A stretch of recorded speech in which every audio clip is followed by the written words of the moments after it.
नमस्कार दोस्तों, स्वागत है आपका आपके अपने मैथ के YouTube channel math bye Arjun sir. RPF SI का एग्ज़ाम नज़दीक है।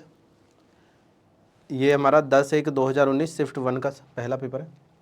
ठीक है, देखो रेलवे की जो तैयारी कर रहे हैं वो प्रीवियस पेपर को इग्नोर बिल्कुल ना करें। फिजिकल भी बहुत ज़रूरी है और एग्ज़ाम भी ज़रूरी है। ये मैथ का पेपर है, ज़रूर देखें और अच्छे करें और फुल मार्क्स लाने की ही कोशिश करें। मेरे टेस्ट पेपर जो मैं करा रहा हूँ उन्हें देखकर आपको थोड़ा सा कॉन्फिडेंस ज़रूर लगेगा कि हाँ क्वेश्चन जल्दी हो जाते हैं और पूरे के पूरे सही हो सकते हैं। करते हैं शुरू पहले क्वेश्चन से। देखो इसने बोला है हमसे, चार्ट दे रखा है C1 C2 C3। कह रहा है निम्न बार ग्राफ का अध्ययन कीजिए और उसके प्रश्न का उत्तर दीजिए। पब्लिशिंग कंपनी 2010-11 में पुस्तकों की बिक्री दी गई है 1000 में। तो C2 की दोनों वर्षों की और C4 की दोनों वर्षों की अनुपात बताना है। तो C2 के दोनों वर्ष देखो 9 और 1 10 हो जाएगा, 9 7 16, तो 170 हो रहा है ये। ठीक है जी, 170 इसी में आ रहा है ये आंसर हमारे पास। तो ऐसा कर सकते हैं आप ऐसा एग्जाम में। आगे C4 की बात करें अगर हम, तो C4 में ये रहा 6 6 12 है, 8 6 14, तो 14 का 15 हो जाएगा 152। तो हमारे पास ये आ गया, बी ऑप्शन पहले ही आ गया था आंसर हमारा। सेकंड क्वेश्चन, यदि एक वृत्त की त्रिज्या 15 गुनी हो जाती है तो इसकी परिधि पिछली परिधि की कितनी गुनी हो जाएगी। देखो रेडियस जो है वो 15 गुना कर दिया है पहले से, तो 2πr पहले परिधि थी, अब भी 2πr रहेगी, तो 15 गुनी का मतलब 15 गुना ही हो जाएगा। ठीक है ना, आर स्क्वायर तो चल ही नहीं रहा है इसमें, तो 15 गुना ही होगा क्योंकि 1 डायमेंशन की चीज़ है, आपको मैंने बता रखी है सारी चीज़ें। ठीक है जी, 243 फैक्टोरियल में अनुगामी शून्य है, ट्रेलिंग जीरो बतानी कितनी होंगी। तो नंबर ऑफ जीरो बताने के लिए क्या करना है आपको, 243 को 5 से डिवाइड करना है। ये फैक्टोरियल में है ना, तो आपको 5 से भाग करना है इसे, तो ये हो जाएगा 48। ठीक है जी, उसके बाद फिर 5 से आपको इसे भाग करना पड़ेगा, ये जाएगा 9 बार। 5 से फिर इसे डिवाइड करना पड़ेगा, ये जाएगा 1 बार।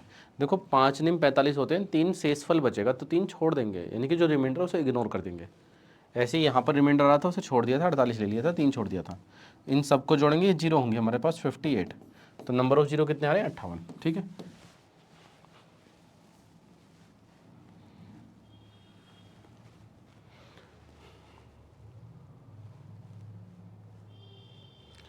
कोई राशि चक्रवृद्धि ब्याज की दर पर 4 साल में मूल राशि के 3 गुना हो जाती है, तो कितने साल में मूल राशि का 27 गुना हो जाएगी। देखो मूल राशि का 3 गुना हो रहा है, 1 रुपया जो था वो 3 बन रहा था, कितने साल में, 4 साल में। तो वही राशि जो है वो 27 गुना होना है, वो कितने साल में होगा, n बताना है। आप देखो 27 जो होता है वो 3 की पावर 3 है, तो पावर 3 करने के लिए हमें इसमें 3 की गुणा करनी पड़ेगी, तो 3 चौक 12, तो 12 साल लग जाएंगे बस, यही हमारा आंसर है।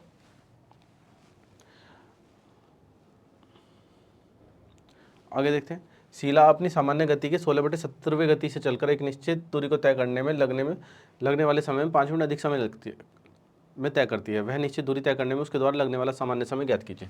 तो देखो 16/17, तो गैप आया 1 का, 1 को कह रहा है वो 5, तो 16 पंजे 80, यानी कि 80 मिनट का समय है उसका सामान्य, यही उसने पूछा है।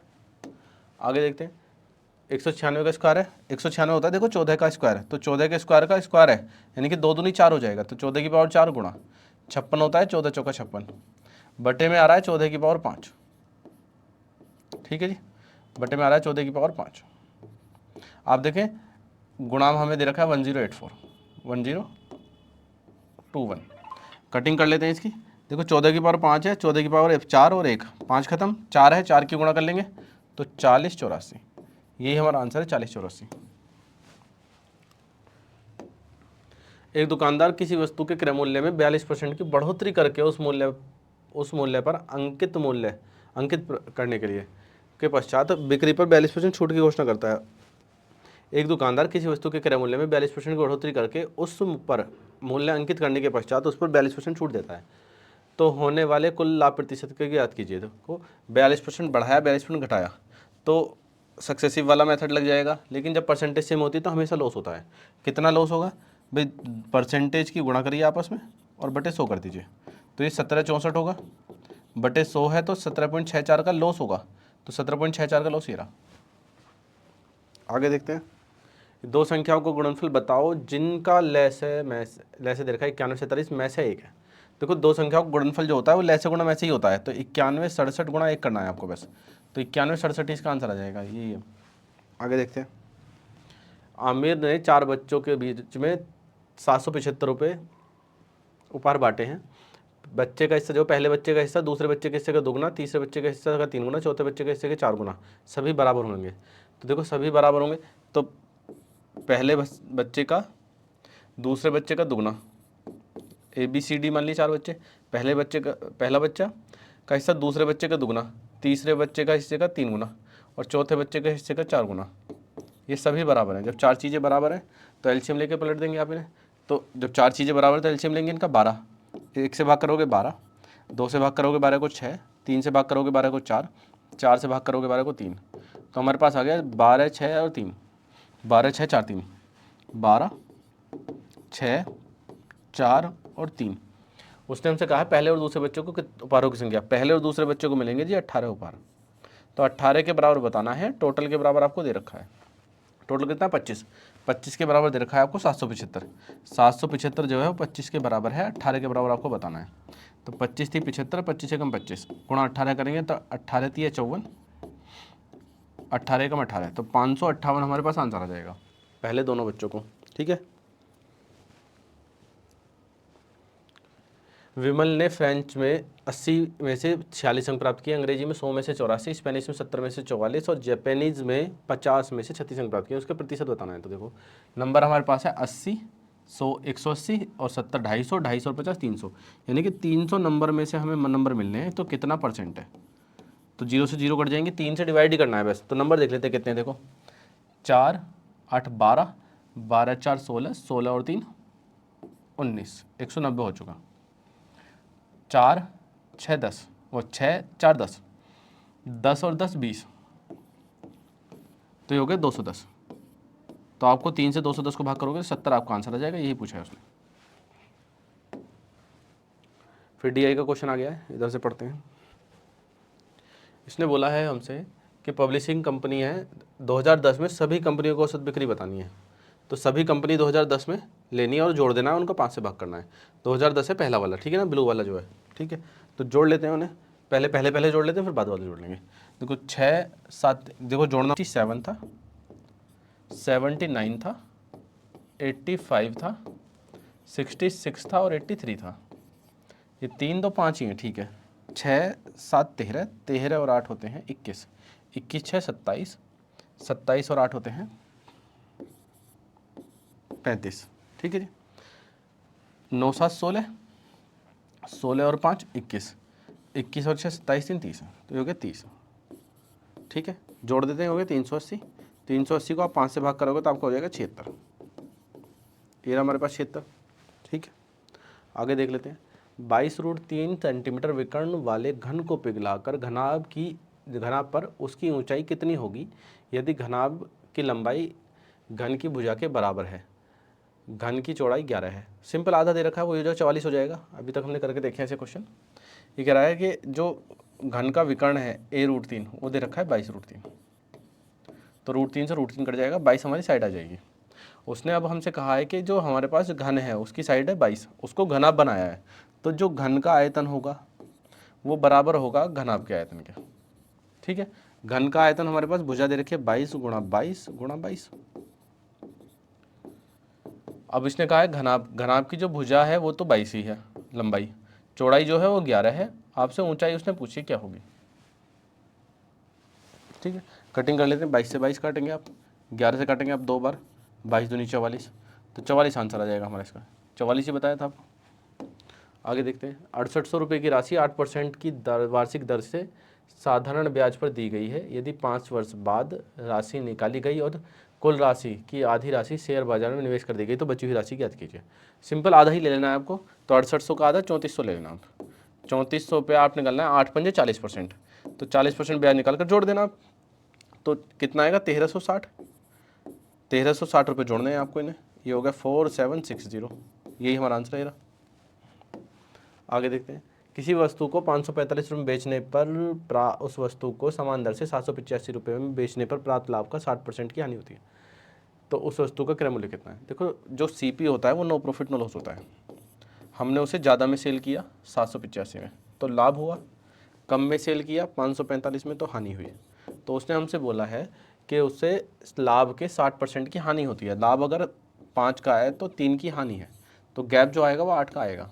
अब गैप देख लेते कितना आ रहा है इसमें, भाई 5 से 5 कट जाएगा, यहाँ 4 और यहाँ 2, 240 का गैप है। 8 को 240, 1 को 30, 1 को 30 तो 3 को 90, 5 को 100, ठीक है, वो 5 को 150, सॉरी 5 को 150, ठीक है। तो आप या तो 90 इसमें जोड़ दीजिए या 150 इसमें से घटा दीजिए। आना क्या है, सीपी आना, यही पूछा है उसने। तो आप इसमें 90 जोड़ दीजिए, 635 रुपये आपका सीपी आ जाएगा। ये उसने हमसे पूछा है, 635 सीपी। क्लियर?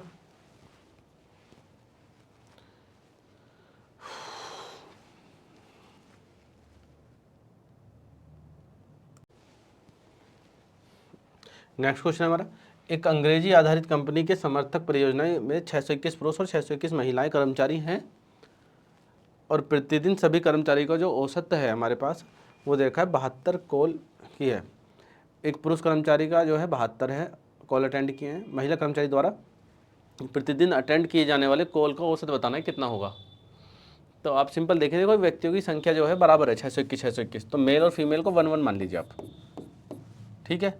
तो मेल भी 1 है, फीमेल 1 है। तो जो मेल हैं उनका औसत 72 है, फीमेल का औसत हमें पता नहीं है, लेकिन मेल और फीमेल दोनों 2 हैं, उनका औसत हमारे पास दिया है 72।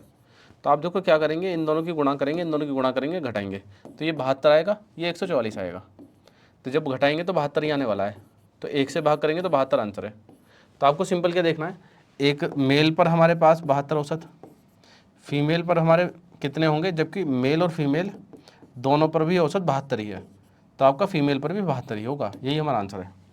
बस शर्त क्या है, नंबर बराबर होने चाहिए, दोनों के नंबर 621 हैं, इस वजह से बस नंबर बराबर नहीं दे रखे होंगे तो इसका कान डिटरमाइंड भी आ जाएगा। एक उपहार बॉक्स में 10 चूड़ियाँ हैं, पहली 4 चूड़ियों का औसत वजन 49 ग्राम है, बाकी बची हुई 4 चूड़ियों का औसत वजन 50 ग्राम है। तो सभी चूड़ियों का औसत वजन बताना है। देखो 10 में से 6 पहले 4 हुई फिर 6 हुई, तो हमने इनका रेशो ले लिया 2 और 3, 2 और 3। पहली 2 चूड़ियों का वजन तो 49 है, बाद की 3 चूड़ियों का वजन 50 है, तो टोटल 5 चूड़ियों का वजन बताना है। तो देखो 49 से कितना ज़्यादा है, हमने मान लिया 49 औसत है, तो 49 से कितना ज़्यादा है, ये 1 ज़्यादा है, कितने पर, 3 पर। तो ज़्यादा करना पड़ेगा औसत कितने में, 5 व्यक्तियों में, तो 5 से डिवाइड कर देंगे, तो 3/5 कितना होता है, 0.6, तो औसत 0.6 बढ़ जाएगा, तो 49.6 हो जाएगा। यही हमारा आंसर 49.6। एक बॉक्स में 3 अलग अलग प्रकार के पुराने 3, 5, 7 के अनुपात में हैं। पुराने सिक्कों का मूल्य क्रम से 1, 5, 10 के रुपये में है।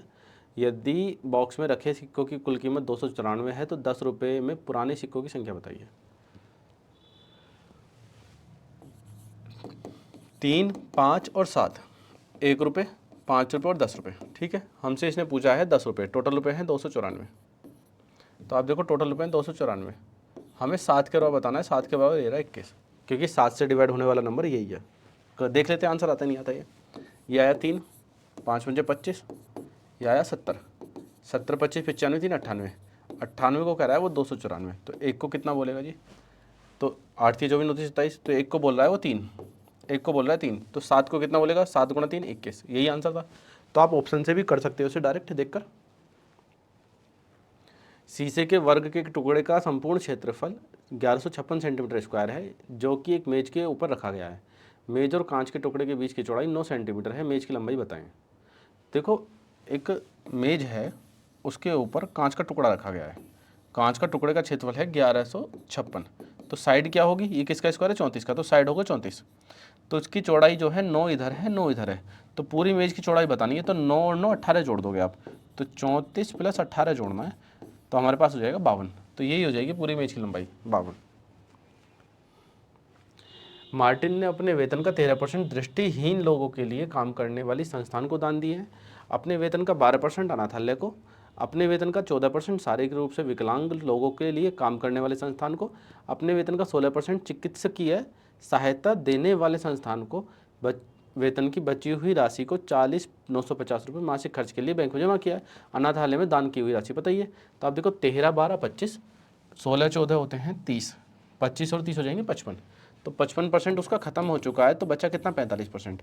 तो ये जो हमारा 40,950 है, ये 45% के बराबर है। अब आपको जिसके बराबर बताना उसकी गुणा करनी है। टोटल पूछा तो 100 के बराबर, उसने पूछा है हमसे अनाथालय हो 12%, ठीक है जी। तो 12 की गुणा कर देंगे हम इसमें बस। 3 से काट लीजिए आप इसे 4 बार, 3 से काट लीजिए 15 बार, ठीक है जी। 15 बार काटा, 15 से काट लेते हैं हम, 15 दूनी 30, बचा हमारे पास 10, 15 सत्ते 105, बचा हमारे पास 4 15 30 45, जीरो। तो 27 चौका 108 होते हैं, 3 चौक 12, तो 109 2 जीरो, तो 10,920 रुपये हो जाएंगे हमारे पास, 10,920। यही हमारा आंसर है। जब कोई संख्या 11 सही 1/9 से विभाजित होती है तो शेषफल 15 बचता है। यदि उसी संख्या को 17 से भाग किया जाए तो शेषफल क्या होगा। देखो 119 से भाग किया गया था किसी नंबर को 119 से भाग किया गया था, तो x बार डिवाइड किया गया होगा, शेष 15 बचा था। अगर इसी संख्या को मैं 17 से भाग करूंगा तो शेषफल क्या होगा, ये पूछा है उसने। तो देखो 17 से पूरा कट गया, 17 से डिवाइड करोगे तो 15 ही आंसर होगा, तो 15 ही आंसर है इसका। 56 लीटर के मिश्रण में दूध और पानी का अनुपात 3:2 है, अनुपात 3 और 5 हो जाता है, तो मिश्रण में मिलाए जाने वाले अतिरिक्त पानी की मात्रा बतानी है। तो देखो मिल्क और वाटर का जो रेशो है हमारे पास वो 3 और 4 है, उसे 3 और 5 करना है। तो हम 3 और 5 करना है तो हमें कितना पानी मिलाना है ये बताना है। तो वाटर मिलाना है कुछ, हमें वो बताना है। तो आप देखो कितना मिलाया, 3 और 4 एक ही मिलाया है, क्योंकि पानी तो दूध तो बराबर है, पानी एक मिलाया गया है। टोटल 56 दे रखा है, तो 3 और 4 7 है, 7 को कह रहा है वो 56, 7 को 56, हमें बताना कितना मिला है, एक के बराबर बताना है। तो एक के बराबर कितना होगा, 7 8 56, एक के बराबर 8। तो यही उसने पूछा है, एक के बराबर क्या होगा, एक के बराबर होगा 8। आप देखें एक दुकानदार एक उत्पाद को 2736 रुपये में बेचता है और 12.5% लाभ कमाता है। उस राशि को बताएं जो उत्पाद के क्रय मूल्य के आधे के बराबर है। तो आधे के बराबर है, देखो 12.5% का लाभ कमाता है, तो 12.5 होता है 1/8, तो 8 की वस्तु 1 का लाभ 9 में सेल होगी। तो 9 के बराबर दे रखा है 2736, तो 9 से काटेंगे आप, 9 3 27, 9 चौक 36। लेकिन आपको 8 के बराबर नहीं बताना, आधे के बराबर बताना, यानी कि 4 के बराबर। इसका आधा 4 होगा ना, 4 के बराबर बताना है। तो 4 3 12, 4 चौक 16, तो 1216 हमारा आंसर होगा इसका। x का मान ज्ञात करें, 169/13 प्लस 196 बराबर 3 गुणा x। तो देखो 169 तो होता है 13 ही होता है, 13 कट जाएगा, ये तो रह गया एक, ये होता है 14, 14 और 1 15, बराबर दे रखा है 3x, बराबर दे रखा है 3x, 3 से आपको काटना है 5, आपका आंसर आ गया 5। समान राशि पर समान ब्याज दर पर 2 वर्षों में प्राप्त चक्रवृद्धि ब्याज और साधारण ब्याज की राशियों का अंतर 60 रुपये है। यदि ब्याज की दर 4% वार्षिक हो तो निवेशित राशि की गणना कीजिए। तो वही अंतर वाला फॉर्मूला हमारे पास होता है, डिफरेंस बराबर प्रिंसिपल इंटू रेट का स्क्वायर बटे 10,000, रेट का स्क्वायर 4 गुणा 4 बटे 10,000। बस तो 4 से काट लीजिए आप इसे 15, 4 से काट लीजिए आप इसे 100 को 25, तो आपको 15 गुणा 2500 करना है, जो कि होता है 375, आगे 00, तो 37500, यही हमारा आंसर है 37500। स्टेशन मास्टर निर्णय करता है कि आयताकार डिजिटल बोर्ड की लंबाई चौड़ाई 8% बढ़ा दी जाए और 2% घटा दी जाए। लंबाई 8% बढ़ानी है, चौड़ाई 2% घटानी है। तो फॉर्मूला हमारे पास क्या होता है भाई, 8% बढ़ाया तो प्लस का 8, 2% घटाया माइनस का 2, फिर प्लस माइनस होगा तो माइनस ही आएगा, 8 गुणा 2/100। फॉर्मूले से क्या है हमने एक्स वाई वाले, ये घटाया हमने 6 माइनस 8 दूनी 16, 0.16 माइनस कर देना इसमें से, तो फिर 5.84, तो वृद्धि की हुई है, 5.84 की वृद्धि हुई है कुल मिलाकर, यही उसने पूछा है।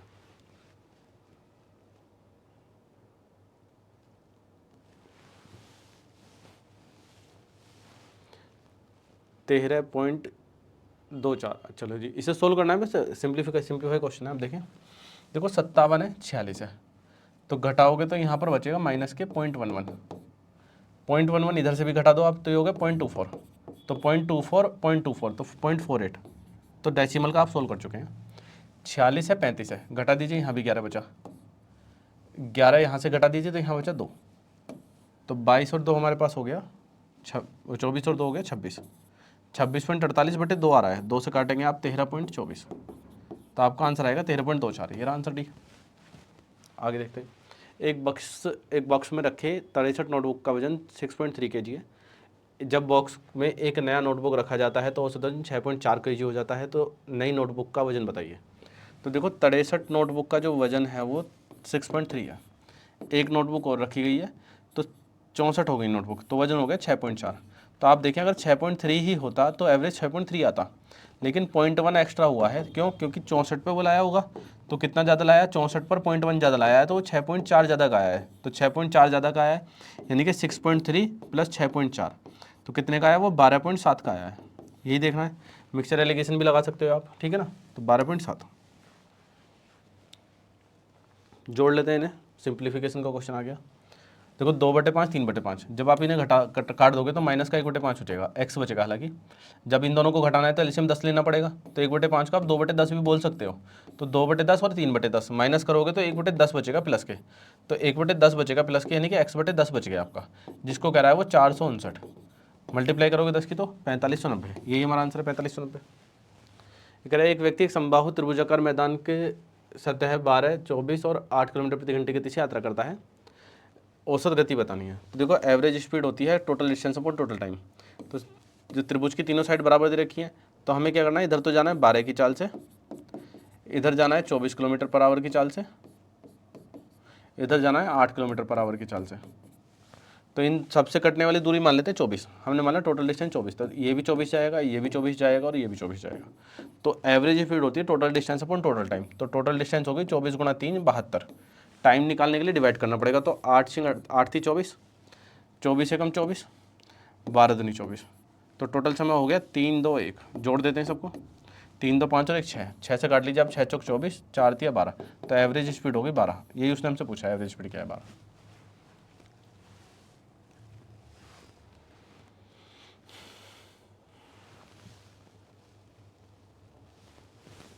DI को क्वेश्चन आ गया हमारे पास।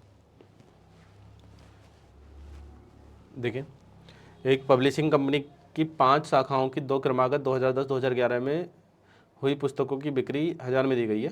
तो C1 C3 और C5 की कुल बिक्री बतानी है। C1 C3 और C5 की कुल बिक्री बतानी है, ठीक है जी। तो देखो C1 में तो है हमारे पास 67 और 75, 67 और 75। C3 में हमारे पास दे रखी है 85 और 76। C5 में हमें दे रखी है 83 और 72, ठीक है। जोड़ लेते हैं, बस 1 1 में जोड़ लेते हैं। 6 7 13, 13 8 21, 21 और 7, 21 7 28, 28 7 36 और 7, 36 और 7 43, 430 हो चुका, ठीक है। बाकी नंबर जोड़ लेते हैं अब।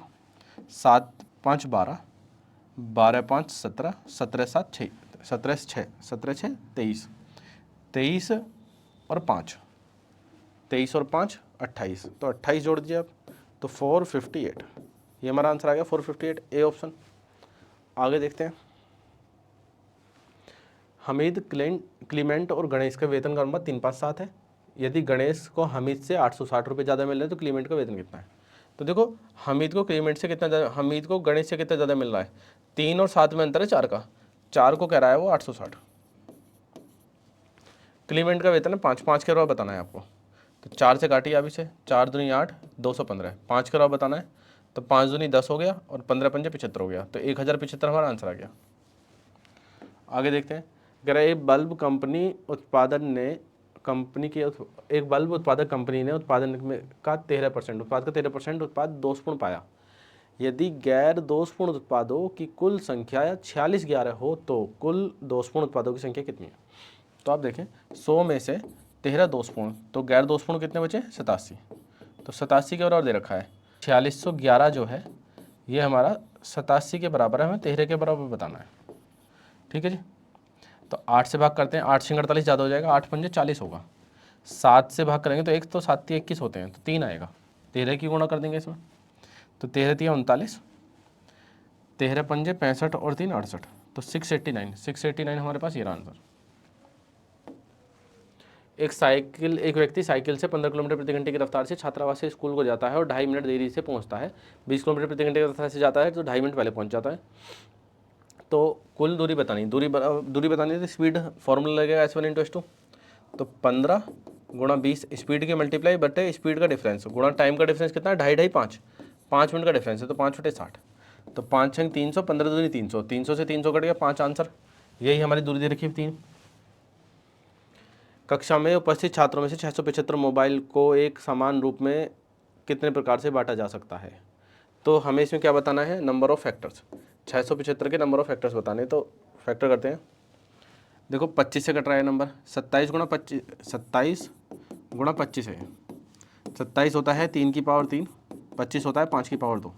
पावर में एक एक ऐड करेंगे 4, इसमें एक ऐड करेंगे 3, तो 4 दिए 12। तो नंबर ऑफ़ फैक्टर्स कितने हुए, 12। यही उसने पूछा है। आगे देखते हैं लास्ट क्वेश्चन 35 नंबर। 204 मीटर लंबे पुल को पार करने में एक ट्रेन 52 सेकंड का समय लेती है। यदि वही ट्रेन एक बोर्ड को पार करने में कितने के लिए 18 सेकंड का समय लेती है, तो ट्रेन की लंबाई बतानी है। तो आप देखें, आसान सवाल है। 52 सेकंड का समय लिया है तो ट्रेन ने अपने आप को और प्लेटफॉर्म 204 को पार किया है। अब ट्रेन जो है 18 सेकंड का समय ले रही है, वो अपने आप को पार करने में ले रही है, यानी कि यहाँ पर 18 सेकंड का समय लगा है उसे अपने आप को पार करने में। तो 52 में से 18 घटा देंगे तो बचा हुआ समय इसके लिए होगा, तो घटा देते हैं जी इसमें से, तो 34 आ जाएगा। तो यानी कि 34 सेकंड तो उसे लगे प्लेटफॉर्म को पार करने में, ये 204 मीटर नंबर, और ट्रेन को पार करने में लगे 18 सेकंड। तो इसने पूछा ट्रेन की लंबाई कितनी है। देखो ट्रेन अगर 34 सेकंड जाएगी तो प्लेटफॉर्म की लंबाई होगी 204। अगर ट्रेन 18 सेकंड जाएगी तो ट्रेन की लंबाई कितनी होगी। तो देखो 34 छिक्का 204, तो 18 छिक्का 108, तो ट्रेन की लंबाई होगी 108। ठीक है जी, तो ट्रेन की लंबाई उसने पूछी थी, 108 हमारी आंसर है। उम्मीद है आपको समझ में आया होगा। रिपीट करें, बार बार करें और अच्छे से क्वेश्चन करें। सभी को एग्ज़ाम के लिए बेस्ट ऑफ लक है। अभी तो तैयारी ही कर रहे होंगे सब, लेकिन जिनकी तैयारी हो चुकी है वो प्रीवियस पेपर देखें। मिलते हैं अपने नेक्स्ट पेपर सेट के साथ, तब तक के लिए धन्यवाद।